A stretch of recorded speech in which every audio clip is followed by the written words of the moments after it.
to move fast. He'll be with us 5 minutes in the next hour. He may have to leave early, though, because they're about to go back into session and voting there in Pennsylvania. Representative Daryl Metcalfe. Sir, look, there's a lot of other angles to this, and one big one is defamation. To have them secretly demonizing you, demonizing an elected representative, mainline Second Amendment groups, mainline anti-war groups, mainline groups that don't want gas pipelines in their backyard, whether you agree with them or not, they've got their right. And what about a defamation angle, a civil operation if the legislature blocks a true investigation? I mean, this is a big deal. We've got to stop these foreign secret police. I agree with you, and I know there's citizens that are looking at their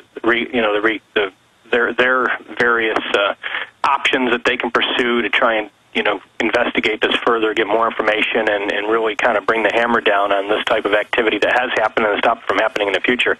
From the legislative side, I've talked to our staff with our Veterans Affairs Emergency Preparedness Committee and have asked for our chief of staff there, from our director of that committee, for his help in pursuing this further with trying to work with the Senate to really try and ferret out the answers to the various questions that are out there, because there's a lot of questions, there's a lot of information that we still need to find out what really happened there. I mean, the only way to prevent something like this from happening in the future is to fully understand what just happened and how it happened, and to prevent any future governor or administration or rogue administration from embracing this type of activity that all really reeks of tyrannical activity that people have ultimately died under in foreign countries in the past, and we don't want to see that happen in America. We have God-given rights that are affirmed in our Constitution, and we need to stand up for those, and that's what we're going to be doing. Well, this is an attack on the heart of the First Amendment and the Second Amendment, and listing you guys as potential terrorists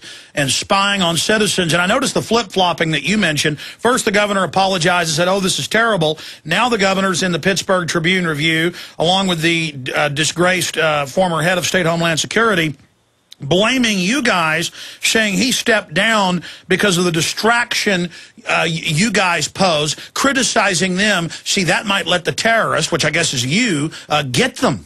Well, see, I think Rendell knew about this. I think Rendell approved of it. I think if he didn't approve of it, and if he didn't know of it, then he should have fired Powers. I think that this was just, Powers as a scapegoat for this administration's, continued abuse and disregard for the law and the Constitution. The governor's had a track record of that for the last 7 years.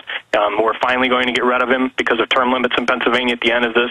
But our governor, I think, should have had an investigation launched against him like was against Blagojevich and out there in the Chicago area. I mean, the governor of Pennsylvania is known for his shady politics coming out of the city of Philadelphia, and this is just another extension of it. So where do you go from here? How do we, listeners all over the country and in Pennsylvania, put pressure on the state government or even the federal government to crack open this can of worms? Well, we're going to be continuing to file the right to know request that we've been working on over the last week with our legal staff. We're going to be sending another letter over to the head of PEMA, who gave testimony last Monday, to ask some of the same questions that we asked of the director here in the Pennsylvania State Homeland Security. We're going to press whoever his replacement is to give us the information that we're looking for. There's still questions about the bulletins that were released.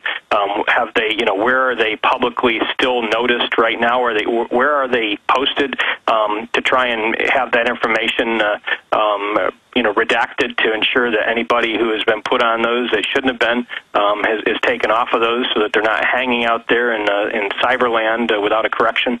So there's a lot of work to be done, and we're going to continue to do that here. I'd encourage all of your listeners in Pennsylvania to contact their state legislators, both state senators and state representatives, and demand a full accounting of what has happened here, and demand action be taken against those who have violated the rights of Pennsylvanians and other American citizens that may have been here in Pennsylvania and subject to this type of surveillance. All right, I've got two final key questions for you. We're going to be back in 70 seconds. repmetcalfe.com is the website. We'll be right back with the second hour in 70 seconds. You are listening to GCN. Visit GCNlive.com today.